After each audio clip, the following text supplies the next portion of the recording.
Alors bonjour et bienvenue à LVA TV. Nous sommes en présence de Maxime Laplante, président de l'Union Paysanne. Bonjour Maxime Laplante. Bonjour M. Patelli. Alors très heureux de vous voir à nouveau dans notre studio que vous connaissez maintenant, mais vous ne connaissez pas les nouveaux décors 2020. Effectivement.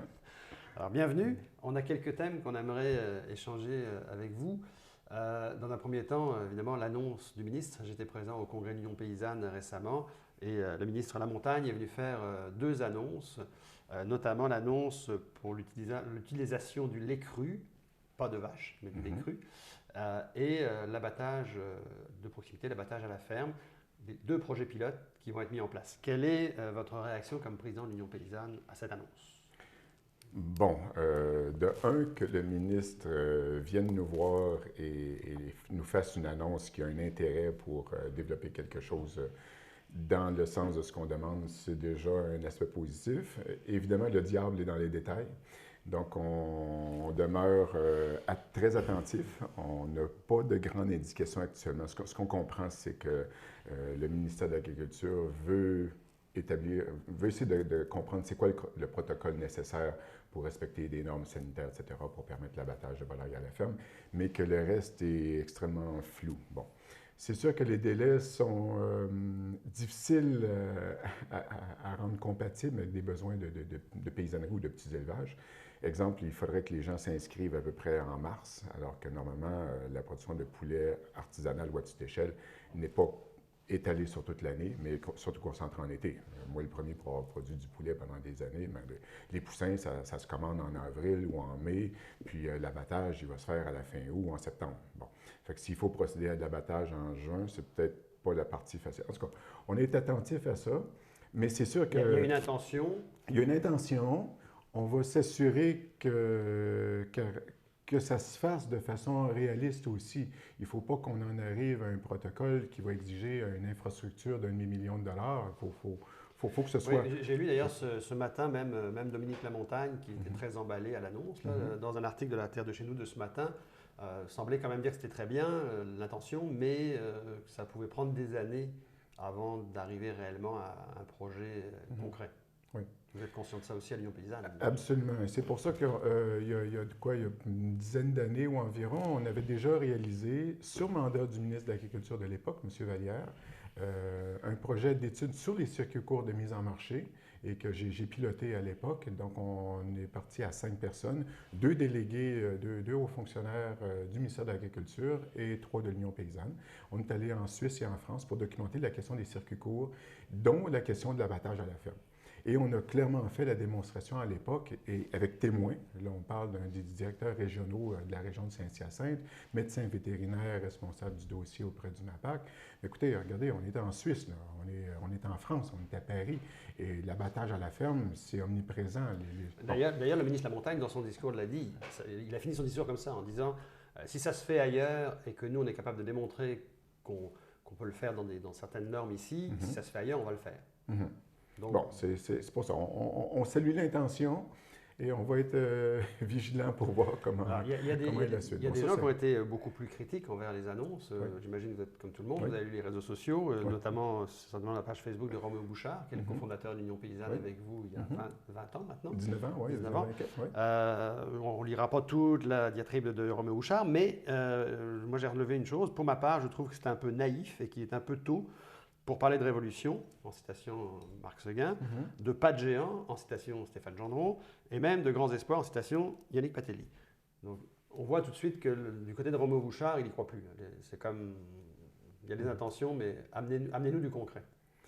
Bien, je comprends tout à fait cette position-là, mais encore là, la nôtre, on a fait le point là-dessus en fin de semaine encore, c'est on salue l'ouverture ou l'initiative, mais on va être extrêmement attentif au déroulement de la chose. On veut à tout prix éviter que ça devienne un autre truc où ça prenne des ressources incroyables. On ne peut pas justifier d'avoir une infrastructure de plusieurs centaines de milliers de dollars pour abattre 150 poulets à la ferme. Il faut qu'il y ait... Il y a un impératif économique, il y a un impératif réaliste là-dedans. On va être très vigilant sur la suite. Avez-vous une idée un peu quand même Est-ce que dans 1 an ou dans 2 ans, les projets pilotes seront finis et on pourrait passer à quelque chose de concret ou Aucune idée, aucune idée. La balle est vraiment dans le camp du MAPAC. Le ministre nous a annoncé ça un peu par surprise lors de notre congrès. Donc, on ne connaît pas, on comprend l'intention officielle exprimée par le ministre. Quelle est l'intention des responsables du MAPAC derrière ça, on ne le sait pas exactement. Il n'y a pas de protocole proposé à cette heure-ci. Donc, on est vraiment dans le brouillard là-dessus. On suit le dossier, mais on comprend notre intention, c'est d'en arriver à une formule d'abattage à la ferme qui soit simple, peu coûteuse, facile à réaliser. Et je pense que les enjeux de salubrité, et on les a déjà de notre côté. Exemple, si on regarde des épidémies aviaires ou animales, les facteurs de propagation ou de fabrication d'une épidémie sont principalement de 2 sources. La surconcentration des élevages, autant à la ferme que dans une région, et de 2, le transport de toutes sortes de choses d'une ferme à l'autre. Et là, on parle des ouvriers, on parle du fumier, on parle des moulets, etc. Et les petits élevages, moi, si j'ai 300 poulets à la maison, je ne vais pas exporter du poulet dans la naudière, du fumier de poulet. Est-ce que d'ailleurs, au niveau abattage de proximité, est-ce que l'option abattage mobile est une option viable au Québec? Parce qu'on sait que ça existe ailleurs en Europe. Ça existe ailleurs aussi. Encore là, la préoccupation économique est importante. Je regarde l'exemple des... Il y a 300 abattoirs en Suisse qui ont pourtant la même population que nous autres, un petit territoire. Bien, ils ont 2 millions d'hectares agricoles, ce qui est exactement le même portrait que le Québec. Fait que de ce point de vue-là, il y a des comparatifs à établir. Et ils ont 300 abattoirs. Puis nous, il nous reste quoi comme abattoir de proximité? C'est minuscule, c'est une poignée. Fait que c'est sûr qu'un abattoir mobile, il y a des projets, effectivement, un trailer modifié, simple. À ce moment-là, ça peut fonctionner. La Suisse, ils vont permettre des abattoirs délocalisés dans un paquet de villages qui sont ouverts, par exemple, juste le lundi avant midi. Donc, au lieu de maintenir et d'entretenir une structure lourde, les gens peuvent apporter dans leur village leurs animaux. L'inspecteur passe pour vérifier les abats, puis c'est tout terminé et l'abattoir est fermé pour le restant de la semaine. Donc, il y a un paquet de possibilités de le faire. Il faut que ça reste simple, peu coûteux. Il ne faut pas que ça coûte 12 piastres pour abattre une poule ou un poulet, alors que le prix de vente va être de 20. Ça, c'est pour ce qui est de l'abattage. Pour ce qui est du lait cru, bon, on a cru comprendre que le projet actuellement pilote, c'est l'utilisation du lait cru à la ferme, mais pour des produits... Pour des aliments cuits. Des aliments cuits. Exact. Et ça exclut le lait de vache. Exact. Ça, c'est quoi votre lecture de ça exclut le lait de vache? Ben, on le lait de la vache? Ben, on comprend que en tout cas, notre vision des choses, c'est que les normes sanitaires servent souvent de prétexte pour garder le contrôle sur la production agricole. Que le Québec continue à importer des fromages de lait cru, alors qu'on interdit largement la production des mêmes fromages de lait cru ici, c'est la preuve flagrante que ce n'est pas une préoccupation sanitaire, c'est une question de contrôle. Est-ce que le lobby du lait de la vache est trop fort au Québec? Bien, c'est un peu, poser la question, c'est un peu y répondre aussi. Sinon, il n'y aurait pas de raison. Écoutez, on exige de l'industrie qu'elle pasteurise, par exemple, le lait. Mais là, si on parle d'aliments cuits, s'il faut faire cuire une quiche à 300 degrés Celsius, ça dépasse largement les températures exigées normalement pour la pasteurisation. Alors, pourquoi on se pose seulement la question? Et là, en plus, on exclut le lait de vache. Bon, oui, on comprend qu'on n'a pas voulu froisser le plan conjoint des producteurs de lait et que la mise en marché doit rester sous le contrôle des filières de l'UPA. On est loin des exigences sanitaires. En tout cas, encore là, on va suivre le dossier. On n'a rien en main pour être capable de juger des échéances, des modalités. Là, pour l'instant, on a une annonce, puis on ne connaît pas les... Concernant le lait cru, il y en a un qui s'est régalé la semaine dernière. Je ne sais pas si vous avez vu sur notre téléweb. Stéphane Gendron est allé faire un tour pas très loin de la frontière dans l'État de New York. Il est allé se régaler justement en fromage de lait cru, en lait cru, en le buvant à la caméra ou autre. Donc il a voulu faire, je pense, une démonstration que ça n'existe pas loin. Est-ce que ça donne un espoir à des gens comme des gens de l'Union paysanne de se dire, bon, ben, ça n'existe pas loin, un jour des décideurs vont comprendre que si ça se fait de l'autre côté de la frontière, où les normes sont normalement moins sévères qu'au Canada? Mais ça se fait déjà à l'intérieur des frontières ici. Les producteurs de lait, j'en connais pas beaucoup qui vont acheter leur lait à l'épicerie. Donc, moi, le premier, j'ai eu une production laitière à la ferme, soit avec des chèvres ou des vaches pendant 30 ans. J'ai élevé mes enfants avec du lait cru. Il n'y a personne qui est mort là-dedans. Puis, les producteurs laitiers eux-mêmes, en tout cas pour l'immense majorité, ils ne vont pas aller acheter leur lait à l'épicerie à 2 ou 3,25. Ils vont prendre le lait directement dans le bowl tank à 4,1 de gras, etc. Puis, wow! Bon. Fait que ça se fait déjà. C'est juste parce que le contrôle du plan conjoint nous interdit. Il ne faut pas que le consommateur y goûte, c'est ça? En tout cas, je ne veux pas caricaturer, ça je vous le laisse, mais c'est pas normal qu'en tant que mammifères, nous sommes des mammifères et qu'on nous interdit largement la consommation de lait entier. On ne parle même pas de lait cru, on parle juste du lait entier. Le lait d'une vache, c'est du 4, 4,1, 4 pour 2. Moi, j'avais des vaches canadiennes au Jersey, ça devait facilement monter à 5, 6. Fait qu'on m'interdit, en tant que mammifère, de consommer du lait entier, alors que ça se fait partout sur la planète. Il y a un problème de contrôle de production beaucoup plus que de règles sanitaires. On va revenir au lait tout à l'heure parce que je vais vous parler de Sylvain Charlebois, mais avant ça, on parlait du congrès. On a vu que votre congrès, il y avait du monde. Moi, j'ai vu des ateliers, j'ai assisté cette année à plusieurs ateliers. On voyait qu'il y avait des réflexions. Il y avait du monde qui réfléchissait et qui se posait des questions pour l'avenir et qui posait des questions sur les actions à mener aussi. Est-ce que vous, après quelques semaines comme ça, est-ce que vous avez une idée claire de l'Union paysanne va faire quoi pour exister et pour mener des actions qui vont interpeller les décideurs? Le but du congrès, on avait déjà réalisé un sondage au préalable avant la tenue du congrès, c'était justement de refaire le point sur quels sont les axes prioritaires, quels sont les principaux objectifs de l'Union paysanne, de les valider aussi à la lumière des réflexions d'un peu tout le monde, et de dégager un plan stratégique pour les prochaines années. Bon. Ce qui se dégage à première vue, parce qu'on est vraiment dans l'analyse post-mortem de l'événement, c'est qu'essentiellement, c'est ce que disait le sondage, la mission de l'Union paysanne se repose sur deux aspects primordiaux. Le premier, c'est de créer un espace pour la paysannerie, que ce soit l'accès à la terre, que ce soit l'accès au droit de produire. On parle du hors-quota, des quotas, donc les permissions de produire, et de mettre en marché notre production. Et de deux, il y a un rôle d'information publique. Donc, nos membres nous disent très clairement, on veut de l'info sur les questions agricoles, on veut que l'opinion publique en bénéficie, donc on a tout un rôle d'information, c'est clairement un rôle de chaîne. Bon, ça, ce sont les deux parce axes. Que le rôle de défendre votre droit de produire, vous êtes allé devant la Régie des marchés, exact. Vous avez eu les résultats que ça a donné. Donc en fait, votre jeu, il est plus vers le consommateur aujourd'hui. Pour faire bouger les lignes, c'est quoi? C'est le consommateur qui va vous aider ou, parce que le tribunal administratif vous donne rapport, là. Non, présentement, la Régie des marchés agricoles a clairement fait la démonstration qu'elle était beaucoup plus une courroie de transmission des demandes des fédérations de l'UPA que de simplement appliquer la loi sur la mise en marché des produits agricoles. La Régie qui refuse encore d'appliquer la loi sur la mise en marché des produits agricoles, c'est une aberration. Mais bon, pour la question concrète, qu'est-ce qu'on veut mettre en place?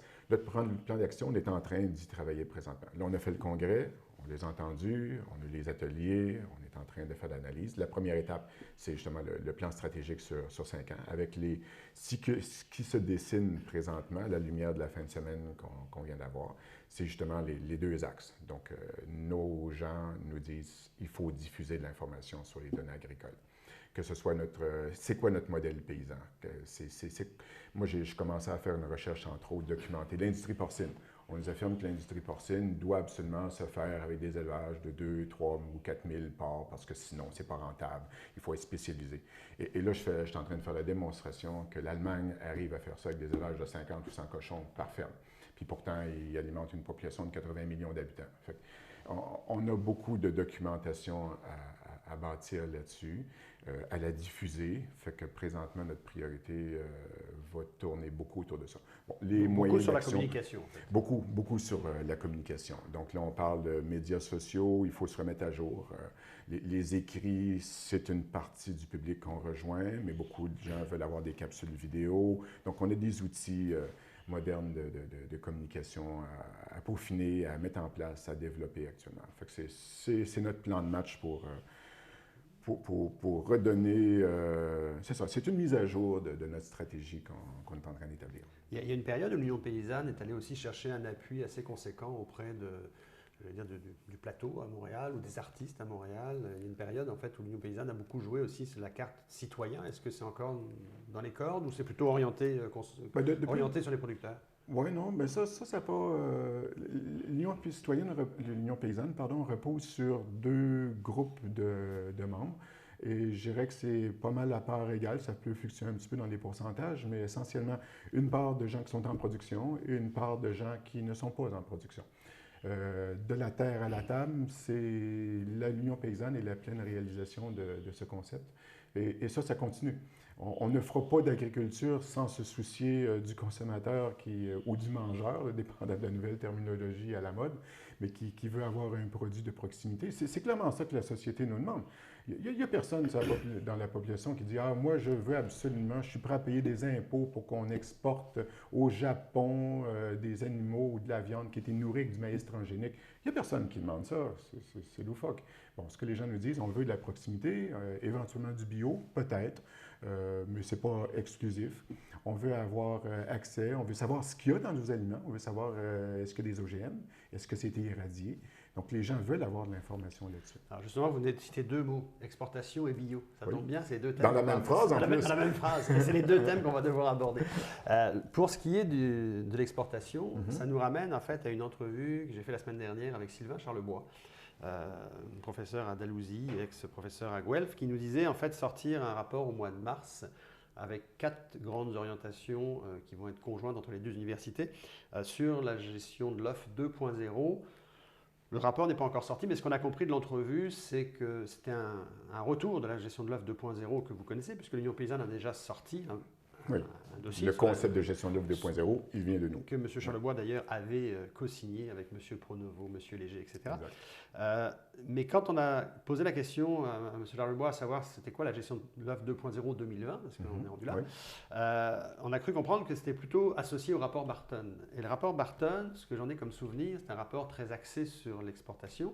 Et effectivement, aujourd'hui, on a le sentiment que, oui, il y a des producteurs laitiers qui ont des problématiques qu'ils vivent depuis peut-être 2015-2016, qui ont été en partie entendus par le gouvernement fédéral, on va dire en partie, parce que tout n'est pas réglé. Mais aujourd'hui, ce qui crie le plus fort, c'est les transformateurs laitiers.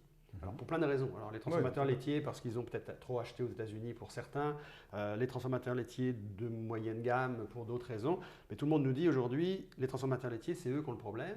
Puis là, je pense que Sylvain Charlebois va arriver avec une des solutions en disant peut-être qu'il va falloir ouvrir la vente du produit laitier fini. Il dit même dans l'entrevue, partout en Chine, ils peuvent aimer nos produits laitiers. Vous positionnez comment l'Union paysanne par rapport à ça? Parce que là, ça devient une véritable exportation, mais ça ouvre peut-être une nouvelle avenue dans le monde du lait. Bien, je pense qu'au départ, la gestion de l'offre, on a toujours été en faveur de la gestion de l'offre, mais avec une réforme, avec des modifications substantielles. Et d'ailleurs, le concept de gestion de l'offre, l'application au Québec et l'application dans le reste du Canada, c'est deux mondes. Bon. En principe, la gestion de l'offre, la création d'un plan conjoint, que ce soit dans le lait, dans le porc, le bleuet ou quoi que ce soit, c'est d'abord une entente entre les producteurs pour faciliter leur mise en marché. Et après ça, le plan conjoint peut décider s'il attribue un quota ou simplement une agence de vente ou de la publicité. Donc, c'est extrêmement flexible comme outil. Sauf qu'actuellement, au Québec, il y a une complicité complète entre le monopole de l'UPA et la gestion de l'offre. Ce qui n'est pas le cas dans les autres provinces canadiennes. Il y a plus de flexibilité hors Québec. Oui, c'est que ce n'est pas une question syndicale. Si vous êtes producteur de lait au Manitoba, bien, vous faites partie de l'Office des producteurs de lait du Manitoba et que vous soyez d'allégeance telle allégeance syndicale ou d'une autre, ou pas du tout. Ça, c'est votre décision d'entrepreneur, mais ça n'interfère pas dans les négociations d'accords de prix, de fonctionnement du plan conjoint du lait. Alors qu'ici, au Québec, c'est devenu une histoire syndicale en plein contrôle de l'UPA. Il y a déjà ça qui fausse la donne. Au Québec, tout est dans tout.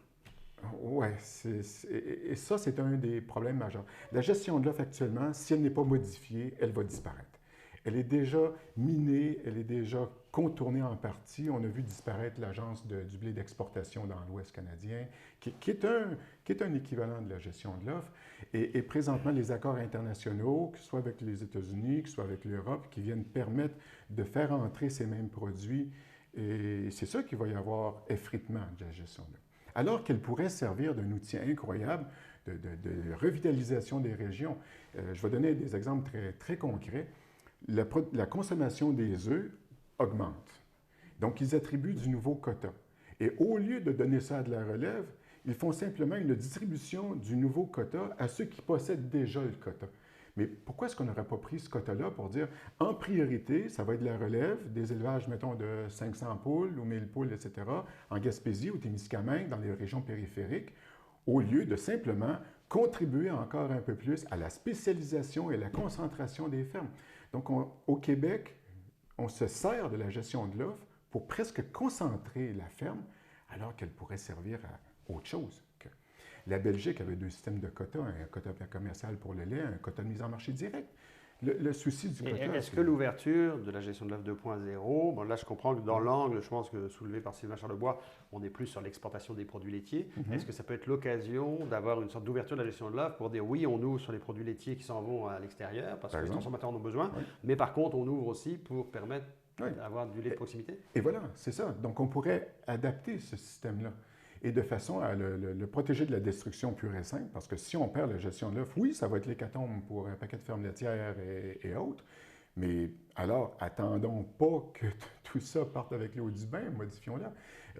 Et il faudrait, en premier lieu... Mais qui est conscient de ça au Québec? Parce que là, vous dites ça, Sylvain Charlebois dit ça, mais de l'extérieur du Québec. La plupart du temps, quand il dit des choses comme ça au Québec, il se fait tirer des roches. Là, donc, il n'y a pas grand monde au Québec qui dit ce que vous dites là. Oui, j'en suis conscient. C'est la démarche qu'on a faite devant la Régie des marchés agricoles. Puis ça c'est vraiment aberrant. Le Canada importe des produits comme les œufs, le poulet, le lait sur le territoire du Canada et du Québec.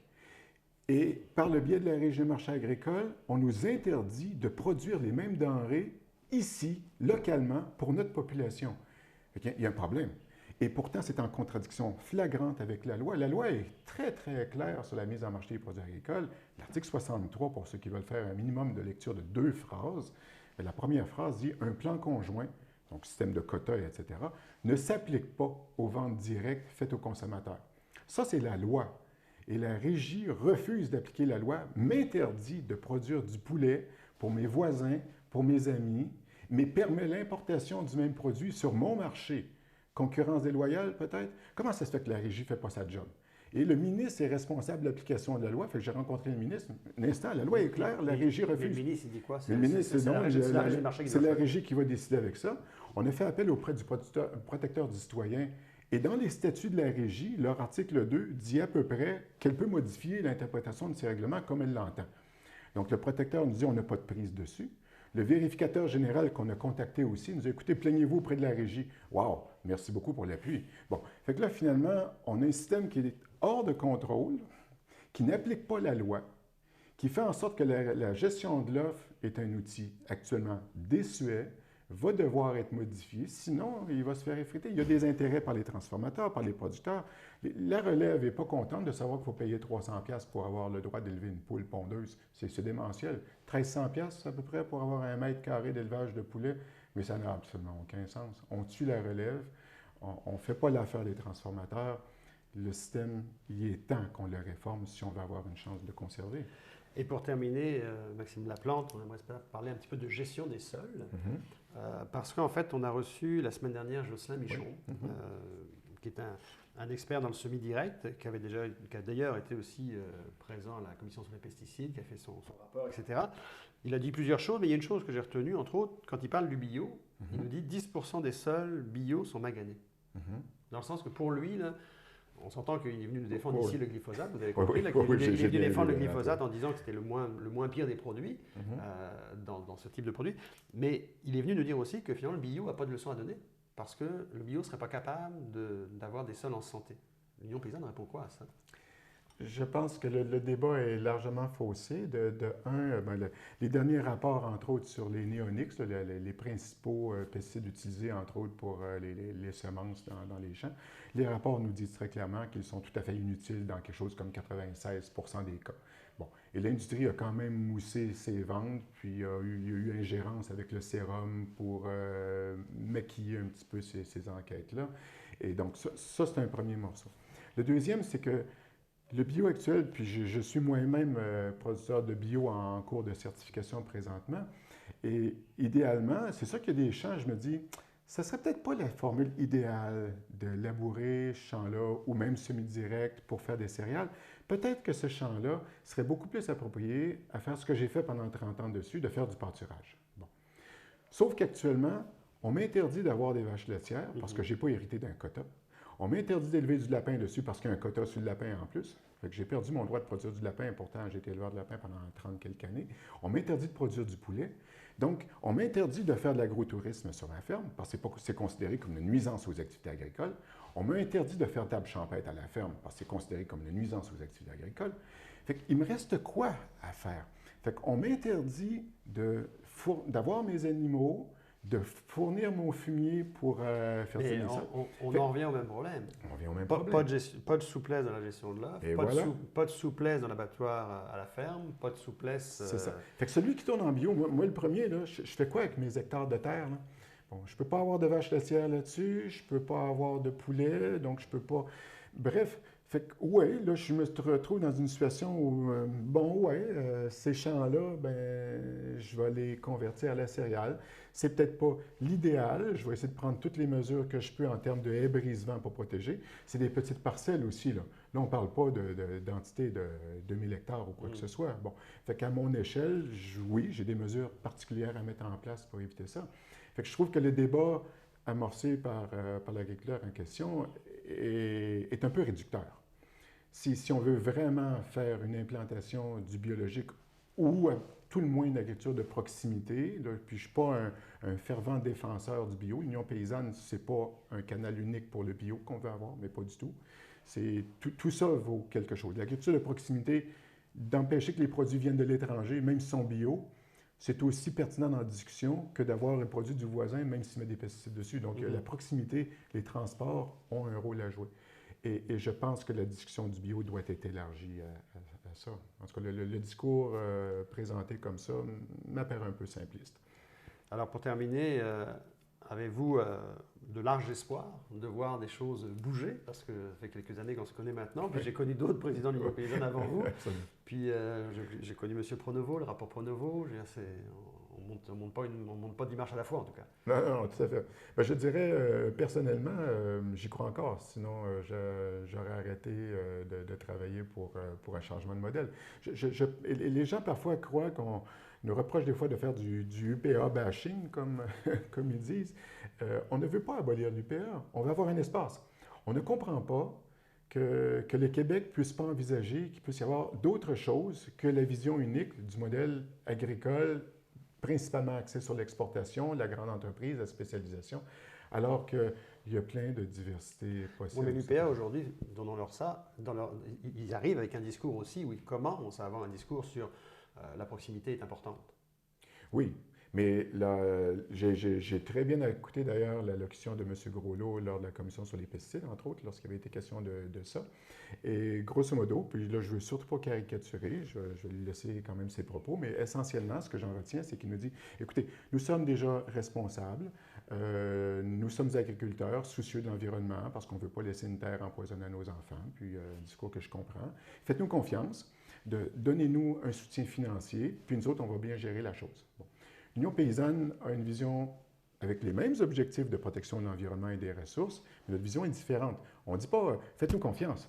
On dit que les subventions, un programme de subventions devrait tranquillement disparaître, graduellement, pour être remplacé par ce que j'ai baptisé à l'époque un contrat vert, une entente contractuelle entre l'État et le monde agricole. On le fait déjà avec tous les autres domaines de l'économie. Je prends l'exemple des médecins. Bon, peu importe le salaire qu'ils puissent avoir, mais l'État qui décide de payer un service médical, bien, il s'attend à ce qu'il y ait un service. Vous cassez une jambe, vous avez un mal de tête, vous savez où aller, puis on s'attend à ce qu'il y ait un service. L'éducation, la voirie, la police. En agriculture, on s'attend à quoi au juste? Fait qu'on paie par le biais des subventions. Ce qu'on dit, c'est que la ferme qui respecterait un cahier de charges qui répond aux besoins de la société en matière de biodiversité, en matière d'occupation du territoire, donc de création d'emplois en milieu rural, qui aide les régions à garder leur village en santé, etc. Ces fermes-là, si elles ne sont pas d'une taille gigantesque, devraient avoir accès à un contrat avec l'État. C'est un peu ça qu'on À voit. vous écouter, en fait, on a l'impression que les producteurs de l'Union paysanne ont un esprit plus entrepreneurial que les producteurs de l'UPA. Je pense que oui. Je pense que oui. Effectivement, il n'y a personne à l'Union paysanne qui réclame des subventions. Depuis le début, je n'ai jamais réclamé de subventions. Je dis depuis le début qu'on doit se distancer d'un programme de subvention parce que les subventions créent forcément des distorsions. On subventionne le maïs, mais pas le trèfle permanent dans les prairies. Pour quelle raison, pour quelle justification, alors que ça, c'est un soutien à la biodiversité, puis que l'autre, c'est pour l'exportation. Notre modèle actuellement n'a pas d'objectif de plus-value pour la société. Fait que ce qu'on propose, c'est un contrat en tenant compte des besoins de la société. Monsieur Laplante, merci beaucoup. Tu t'en prie?